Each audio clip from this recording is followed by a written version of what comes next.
Halo, assalamualaikum warahmatullahi wabarakatuh. Kembali lagi bersama channel calon ASN P3K. Pada kesempatan kali ini kita akan membahas tentang formasi P3K Guru Ilmu Pengetahuan Alam atau Guru IPA. Bagi teman-teman yang barusan bergabung, jangan lupa subscribe channel ini guna untuk mendukung kemajuan channel ini. Bagi teman-teman yang sudah bergabung dan sudah subscribe, saya ucapkan terima kasih dan jangan lupa bunyikan loncengnya untuk mendapatkan update terbaru. Bagi teman-teman yang belum sempat menonton video-video sebelumnya, silahkan lihat kolom deskripsi karena di sana banyak sekali link-link video yang bisa ditonton, atau langsung saja kunjungi channel calon ASN P3K. Oke, langsung saja kita mulai pembahasan soal-soal. Soal nomor 1. Berikut ini merupakan kelebihan pengawetan makanan dengan menggunakan radiasi kecuali titik-titik. A. Kesegaran bahan pangan tidak berubah. B. Tidak membusuk selamanya. C. Tidak menimbulkan polusi lingkungan. D. Meningkatkan mutu dan higien pada bahan pangan. E. Tidak menimbulkan residu zat kimia pada makanan.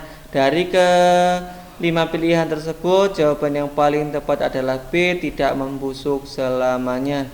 Soal nomor 2. Salah satu cara pemanfaatan bioteknologi dalam bidang kedokteran ialah menyambungkan titik-titik.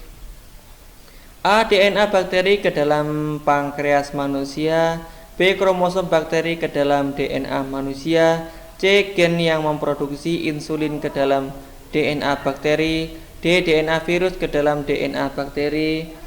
E. Gen virus ke dalam gen bakteri. Dari ke 5 pilihan tersebut, jawaban yang paling tepat adalah C. Gen yang memproduksi insulin. C. Gen yang memproduksi insulin ke dalam DNA bakteri. D. DNA virus ke dalam DNA bakteri. D. Gen virus ke dalam gen bakteri. Dari kelima pilihan tersebut, jawaban yang paling tepat adalah C. Gen yang memproduksi insulin ke dalam DNA bakteri. Soal nomor 3. Pengaruh rekayasa genetik terhadap sumber daya protein hewani adalah titik-titik. A. Meningkatkan biaya pemeliharaan hewan. B. Menurunkan variasi pada hewan. C. Meningkatkan daya tahan hewan terhadap virus. D. Meningkatkan populasi hewan. E. Menurunkan jumlah makan yang dibutuhkan hewan. Dari kelima pilihan tersebut, jawaban yang paling tepat adalah C. Meningkatkan daya tahan hewan terhadap virus. Soal nomor 4. Ilmuwan yang kenal dengan bapak bioteknologi adalah titik-titik. A. Alexander Fleming. B. Robert Hooke. C. Robert Koch. D. Louis Pasteur. E. Lazzaro Spallanzani. Dari kelima pilihan tersebut, jawaban yang paling tepat adalah A. Alexander Fleming. Soal nomor 5. Penerapan teknologi rekayasa genetik pada manusia pertama kali adalah pada penderita titik-titik. A. Malaria. B. Diabetes. C. Asma. D. Ginjal. E. Jantung. Dari kelima pilihan tersebut, jawaban yang paling tepat adalah B. Diabetes. Soal nomor 6. Dampak negatif yang ditimbulkan oleh kemajuan ilmu dan teknologi terhadap sumber daya manusia adalah titik-titik. A. Timbulnya pengangguran tenaga kerja pasar. B. Menurunnya sumber plasma nutfah. D. Produksi yang berlebihan menyebabkan turunnya harga. D. Terjadinya perubahan sikap sosial. E. Lahan pertanian berkurang, produksi kecil. Dari kelima pilihan tersebut, jawaban yang paling tepat adalah D. Terjadinya perubahan sikap sosial. Soal nomor 7. Pemuliaan tanaman untuk mendapatkan bibit unggul dengan cara memindahkan gen tertentu dari suatu spesies lain dengan perantaraan mikroorganisme dikenal sebagai titik-titik. A. Kultur jaringan. B. Rekayasa genetik. C. Transplantasi. D. Radiasi induksi. E. Mutasi buatan. Dari kelima pilihan tersebut, jawaban yang paling tepat adalah C. Transplantasi. Soal nomor 8. Berikut ini pemanfaatan rekayasa genetik untuk meningkatkan kualitas keseharian manusia kecuali titik-titik. A. Insulin. B. Antibiotik. C. Antibodi monoklonal. D. Interferon.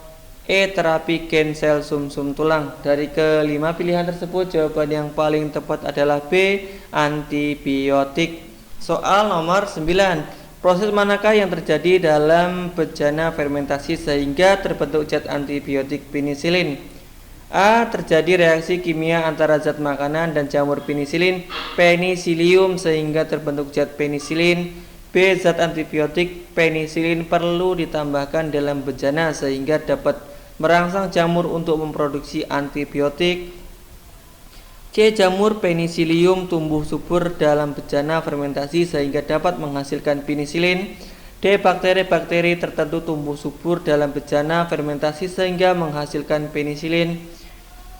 E. Udara dalam bejana fermentasi menyebabkan makanan dalam bejana tersebut teroksidasi dan membentuk penisilin. Dari kelima pilihan tersebut, jawaban yang paling tepat adalah C. Jamur penicillium tumbuh subur dalam bejana fermentasi sehingga dapat menghasilkan penisilin. Soal nomor 10. Mikroorganisme yang dimanfaatkan dalam pembuatan asam sitrat adalah A. Aspergillus niger, B. Aspergillus flavus, C.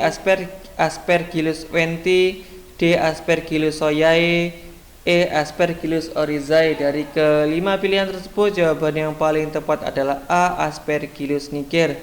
Soal nomor 11. Berikut ini merupakan cabang ilmu biologi dan ilmu kimia yang mengandung kemajuan dan perkembangan bioteknologi kecuali A. Fisiologi, B. Biologi molekular, C. Inokular, D. Genetika, E. Mikrobiologi. Dari kelima pilihan tersebut, jawaban yang paling tepat adalah A. Fisiologi. Soal nomor 12. Manakah yang termasuk produk dari bioteknologi konvensional? A. Zat glutamat, B. Kultur jaringan, C. Autoklav, D. Cloning, E. Hibridoma. Dari kelima pilihan tersebut, jawaban yang paling tepat adalah A. Zat glutamat. Soal nomor 13. Pada tahap persiapan kultur jaringan, digunakan alat yang berfungsi untuk sterilisasi alat dan bahan yang disebut A. Kalus, B. Autoklav, C. Aseptis, D. Aklimatix, E. Metabolit. Dari kelima pilihan tersebut, jawaban yang paling tepat adalah B. Autoklav. Soal nomor 14. Tahapan penanaman eksplan yang sudah steril ke dalam atau di atas medium buatan pada botol kultur adalah A. Aklimatisasi, B. Pemeliharaan, C. Persiapan, D. Tahap pembentukan, E. Inokulasi. Dari kelima pilihan tersebut, jawaban yang paling tepat adalah A. Aklimatisasi. Soal nomor 15. Serat yang kandung mikroprotein kebanyakan berasal dari A. Hifa, B. Mikrospora, C. Protalium, D. Mycelium, E. Batang jamur. Dari kelima pilihan tersebut, jawaban yang paling tepat adalah D. Mycelium.